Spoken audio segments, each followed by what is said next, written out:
Overton went over to Wilson Central in a big Region 3 6A ball game Friday night. And that looks like Tavarius Travis getting ready to take one to the house. I don't think they're going to catch him. You probably wouldn't show a long highlight like that if he was going to get caught. Yeah, that'd be kind of tough to show something like that. Yeah. Big game here. Overton had it tied 31-31. Tyler Bowes goes in late from 4 yards out with about 5 minutes left, and the Wilson Central defense holds up for a 38-31 victory. Secured third place in the region for Wilson Central. Overton finishes up fourth. They're both going to be hosting opening round games in the 6A playoffs that come up this Friday night. So, Wilson Central, Friday night rivals champion for the week. How about that? Big win for the Wildcats. Good accomplishment for those cats. Bowes finished up with 142 yards and a touchdown, so a big night for him. Absolutely. Theo Jackson, the UT commitment again, 5 catches, 170 yards, 2 touchdowns. So a couple of guys going at it there. A lot of talent over there in that region. Oh, that's right. Welcome back to the Zander Insurance Countdown to Friday. Of course, our in-studio guest, Titan safety Rashad Johnson. Before we get to Rashad and obviously his transition from Arizona to Tennessee, I need to remind you about the Zander Insurance Group essay. If you give an essay, basically, you can award yourself a $20,000 scholarship, and it's going to be awarded to, obviously, those athletes that might not have D1 commitments, but that could definitely use some financial help like that. All you have to do is submit a 500-page essay. 500-page. That's a long essay, isn't it? 500-word essay. We'll shorten it for the, for today. Hold on a second. If you submit it now, it's only 500 words. If you wait till tomorrow, it's 500 pages. No, I'm just kidding. 500-word essay. Go to ZanderINS.com. That's ZanderINS.com/scholarship contest to find out all the details. You have to be recommended by either a principal or a coach. And I'm sure if you have a nominee, you can go to www.ZanderINS.com/scholarship contest to find out more information and where you can actually nominate your student athlete. So, back to our Price Point Furniture. Where the price is the point. Absolutely. Prep Rewind, where we take our journeys back to talk with our obviously esteemed athletes about their high school careers. And we were talking during the break about how things changed in your third year, I believe it was, that Nick Saban came to the program. And you mentioned maybe there was not as near accountability when Sugar was there, but Nick Saban made sure you guys were accountable. Oh yeah, definitely. I mean, he came in and he laid a law to land, and it was great accountability. Though. It wasn't just accountability on the field as football players. It was off the field when it came to our classrooms. There was people checking classrooms. There was a certain standard of hours we had to do in study hall. I mean, it was just so many things that he invested in to make us not only better players but better men. Now, Nick's a former defensive back. You played defensive back. Yeah. What was it like playing defensive back for Nick Saban? It was a lot of fun. It was. I mean, I learned so much under Coach Saban, from just learning how to study film, how to watch tape and study my opponent, and also just the small things and the intricate details of, as much of your stance and certain coverages of how to get out to the hash faster, just different things that he gave. But he was very intense too, though. But I mean, hands-on. I mean, if you didn't do it right, you definitely were gonna know about it.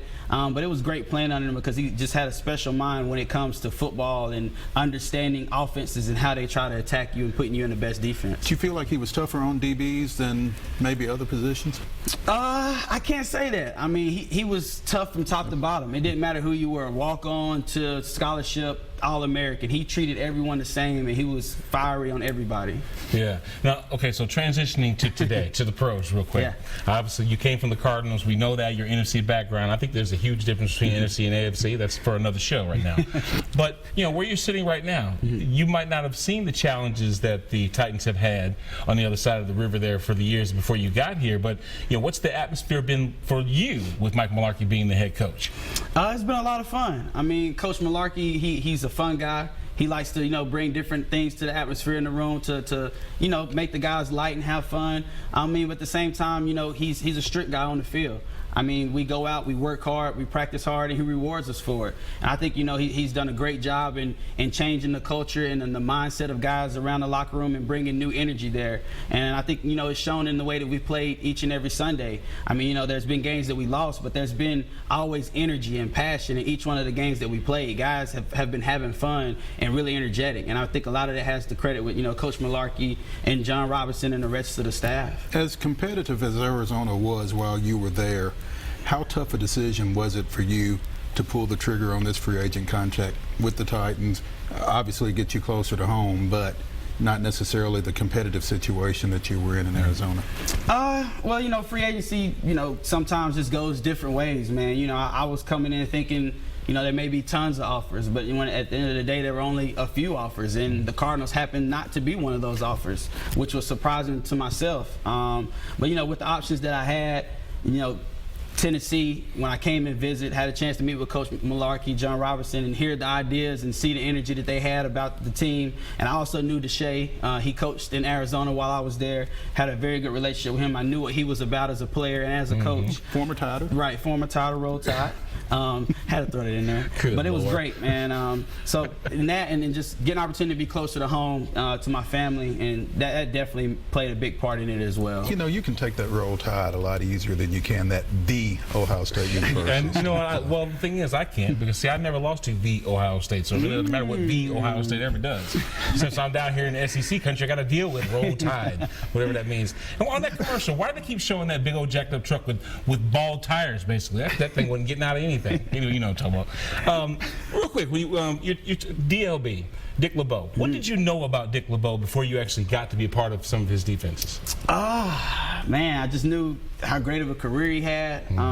You know, great of a coach he was. I had opportunity when I was in Arizona. Coach Larry Foote was there, and he used to talk about Dick LeBeau all the time. It's like, man, like he's the coolest cat. He's this, he's that. Like you would love to play in his defense. He's like, because I was an X and O guy. Like I love talking football, and you know, Coach LeBeau, that's his game. He's like, man, you would love to talk to him. And when I got here, he was everything that, you know, Foote said he was. I mean, smart, passionate, and I mean, he just loves football, man. And football's been in my blood. I've been playing since I was 5, man. So I just love the game. 62 career interceptions. I mean, as a defensive back, does that not just blow your mind? It blows my mind for sure. I mean, 62 interceptions, you know, first ballot Hall of Famer. And, you know, for me to get opportunity to play under a guy like that, you know, just try and gain as much knowledge as I can. I mean, you never can stop growing, you know, in your career and as a man. I mean, you know, it's my 8th year, but I still think there's some growth that I can get, and I'm trying to grab as much as I can from him while I'm here.